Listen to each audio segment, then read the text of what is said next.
I'm Camille from Camille's Prime Ideas, and today I have a singing time review activity. Now, this activity is perfect for reviewing any song or any songs that you may need, especially those that maybe you're learning for the primary program, or maybe you're singing in sacrament meeting for an upcoming holiday or event. Anyway, the activity is really easy, really fun. So it doesn't take much prep. And actually, if you, with a little modification, you could probably even do this without even printing anything, especially if you know how to draw, unlike me. Okay, so what you need are these adorable printables. I wish I could say that I created them. I did not. They were shared on the Primary Music Leader Facebook group by Kim, and she let me share them over here. So aren't they just so cute? I love it. I love that you can read it along with, if you can't read, you can figure out, especially for younger kids, they can figure out what the action is. So these print 2 to a page just like this, and I printed mine on cardstock, laminated them, then cut them out. So I just didn't have to cut out twice. I mean, you can cut them out, laminate, cut out again, but trying to save myself a little work. And then I attached magnetic tape on the back. So if you know me, I mean, you can see that I've used most of this. You know that I'm a huge fan of magnetic tape. I don't know why I didn't find this or start using it earlier, but it's great. It's just less fuss than with magnets, and then you don't have the problem with tape of, if you're resticking. That said, you can use whatever you have. So magnets, like I've got on the board right there, those would easily work too. So I do use a little more magnetic tape on the back when I'm using cardstock and they're laminated, because they just tend to be a little heavier and I don't want them to fall off the board in the middle of my lesson plan. Haven't said I've never had that happen before.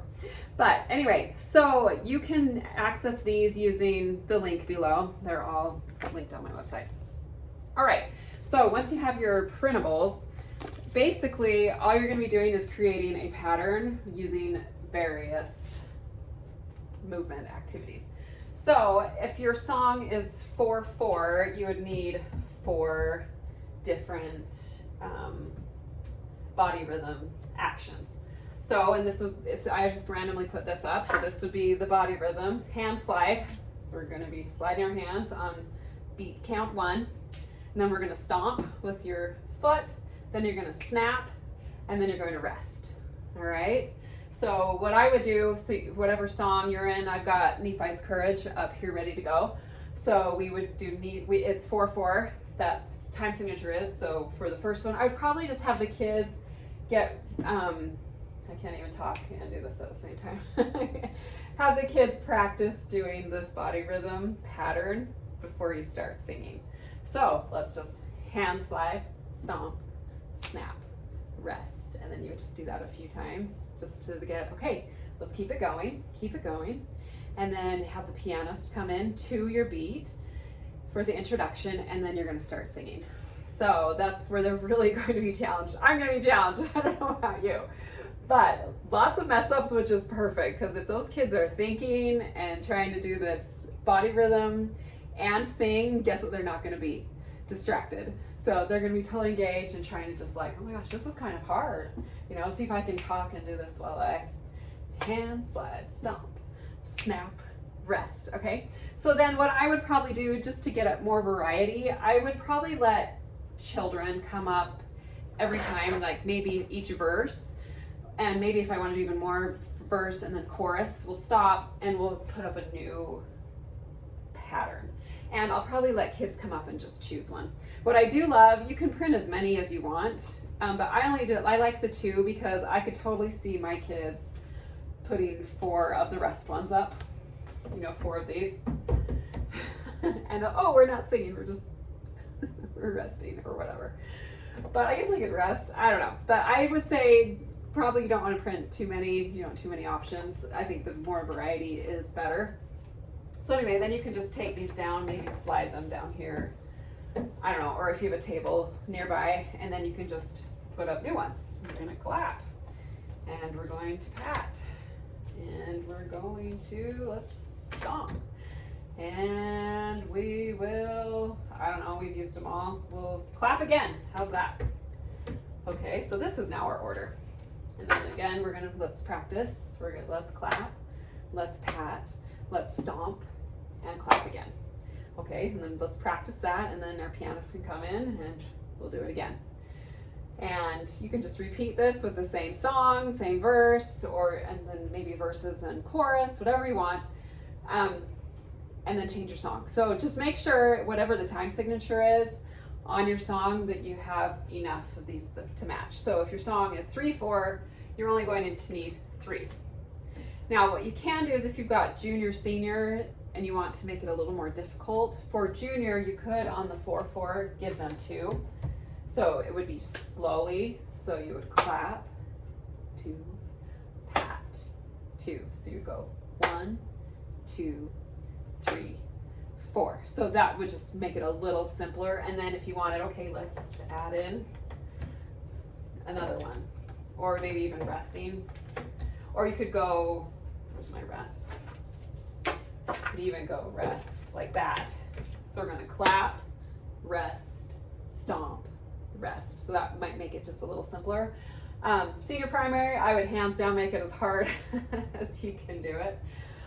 So for 3/4, so this might be a great way to introduce time signatures for senior especially. So you could just show them even pages, Nephi's Courage. On the spot here. So 120. Okay, so you could even just show the time signature in the music. Just show what that is. So, okay, come to Nephi's Courage. I'm going to show you. There's this thing called time signature, and then we're going to write it on the board. 4. That's really bad. 4. That's all right. 4/4. Okay. So that tells us we need 4 different activities because there's 4 counts. 1, 2, 3, 4. Okay. And then what you can do is if you change your song and it happens to be 3/4, you're going to, okay, this song only has 3/4, and then show maybe that music, that time signature, you see what it looks like in the music. So what do you think that means? And then ask them, and I'll bet you'll get a smart child who's going to be like, you only need 3. All right? So then, yes, absolutely, we only need 3. So now we're going to do 3. Now, if you really want to throw them for a loop, go for a 6/8. You can't even do the 6/8 on the 3/4. That could be really challenging. But go for it, right? So if you got, I drop everything all the time. So, and you could say the 3/4, how are we going to do the 3/4? Well, we're going to go 1, 2, 3. So we need one more, don't we? So something like that. So this would be 1 and 2 and 3 and. Does that make sense?